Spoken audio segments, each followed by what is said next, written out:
how do you explain when things don't go as we assume? Or better, how do you explain when others are able to achieve things that seem to defy all of the assumptions? For example, why is Apple so innovative? Year after year after year after year, they're more innovative than all their competition. And yet, they're just a computer company. They're just like everyone else. They have the same access to the same talent, the same agencies, the same consultants, the same media. Then why is it that they seem to have something different? Why is it that Martin Luther King led the civil rights movement? He wasn't the only man who suffered in a pre-civil rights America, and he certainly wasn't the only great orator of the day. Why him? And why is it that the Wright brothers were able to figure out controlled powered manned flight when there were certainly other teams who were better qualified, better funded, and they didn't achieve powered manned flight, and the Wright brothers beat them to it? There's something else at play here. About 3.5 years ago, I made a discovery. And this discovery profoundly changed my view on how I thought the world worked, and it even profoundly changed the way in which I operate in it. As it turns out, there's a pattern. As it turns out, all the great and inspiring leaders and organizations in the world, whether it's Apple or Martin Luther King or the Wright brothers, they all think, act, and communicate the exact same way, and it's the complete opposite to everyone else. All I did was codify it. And it's probably the world's simplest idea. I call it the golden circle.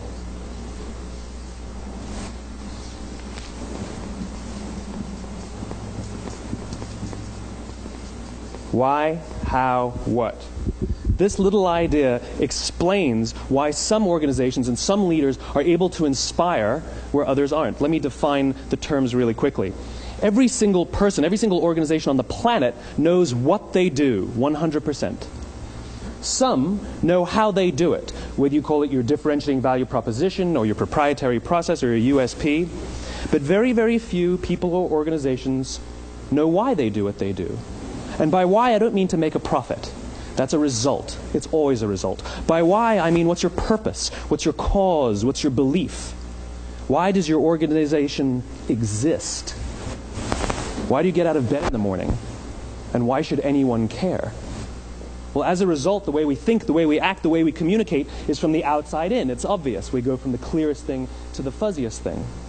But the inspired leaders and the inspired organizations, regardless of their size, regardless of their industry, all think, act, and communicate from the inside out. Let me give you an example. I use Apple because they're easy to understand and everybody gets it. If Apple were like everyone else, a marketing message from them might sound like this. We make great computers. They're beautifully designed, simple to use, and user-friendly. Want to buy one? Meh. And that's how most of us communicate. That's how most marketing is done, that's how most sales is done, and that's how most of us communicate interpersonally. We say what we do, we say how we're different or how we're better, and we expect some sort of behavior, a purchase, a vote, something like that. Here's our new law firm. We have the best lawyers with the biggest clients. We have, we always perform for our clients, do business with us. Here's our new car. It gets great gas mileage. It has, leather seats. Buy our car. But it's uninspiring. Here's how Apple actually communicates. Everything we do, we believe in challenging the status quo.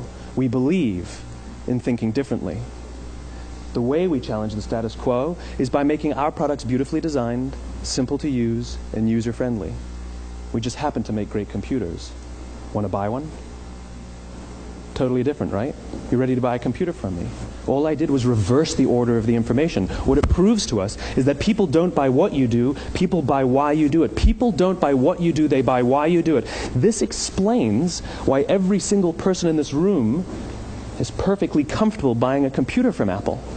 But we're also perfectly comfortable buying an MP3 player from Apple, or a phone from Apple, or a DVR from Apple. But as I said before, Apple's just a computer company. There's nothing that distinguishes them structurally from any of their competitors. Their competitors are all equally qualified to make all of these products. In fact, they tried. A few years ago, Gateway came out with flat-screen TVs. They're eminently qualified to make flat-screen TVs. They've been making flat-screen monitors for years. Nobody bought one.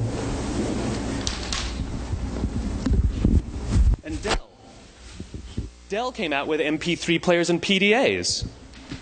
And they make great quality products, and they can make perfectly well-designed products, and nobody bought one. In fact, talking about it now, we can't even imagine buying an MP3 player from Dell. Why would you buy an MP3 player from a computer company? But we do it every day. People don't buy what you do, they buy why you do it. The goal is not to do business with everybody who needs what you have. The goal is to do business with people who believe what you believe. Here's the best part. None of what I'm telling you is my opinion.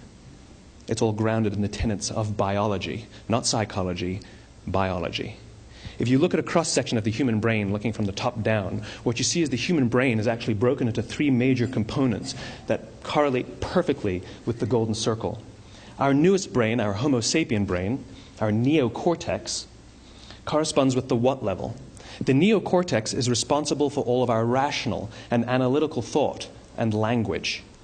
The middle two sections make up our limbic brains, and our limbic brains are responsible for all of our feelings, like trust and loyalty. It's also responsible for all human behavior, all decision-making, and it has no capacity for language.